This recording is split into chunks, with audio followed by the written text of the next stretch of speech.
सध्या मुंबईमध्ये ओबीसीतून मराठ्यांना आरक्षण द्या ही मागणी जरांगेच्या माध्यमातून आंदोलनात्मक स्वरूप घेत आहे। वास्तविक राज्यातील सरकारनंच ओबीसी आणि मराठा समाजामध्ये भांडण लावण्याचं काम केलेलं आहे।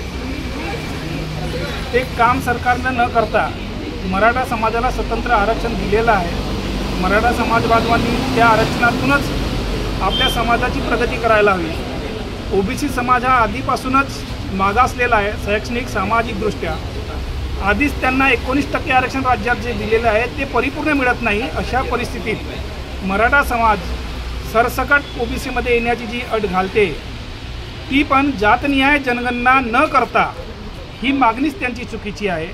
सर्वात आधी जरांगेजींनी जातनिहाय जनगणना करण्यात यावी ही मागणी करायला पाहिजे आणि जातनिहाय जनगणना केल्यानंतर जी 50% आरक्षणाची अट इंदिरा साहनी प्रकरणामुळे घातलेली आहे ती अट काढून सर्व समाजाला त्यांच्या लोकसंख्येच्या प्रमाणात आरक्षण देण्याकरता 9व्या सूचीमध्ये संसदेनं बदल करणं आवश्यक आहे। आणि या सगळ्या मुख्य मागण्यांना घेऊन आज नागपुरात विदर्भातील 6 जिल्ह्यातील वेगवेगळ्या ओबीसी संघटनांची बैठक पार पडलेली आहे आणि त्या संघटनेच्या बैठकीत येत्या 3 सप्टेंबर रोजी राज्य सरकारला इशारा देण्याकरता एक लक्षवेधी आंदोलन आयोजित करण्यात आलेलं आहे।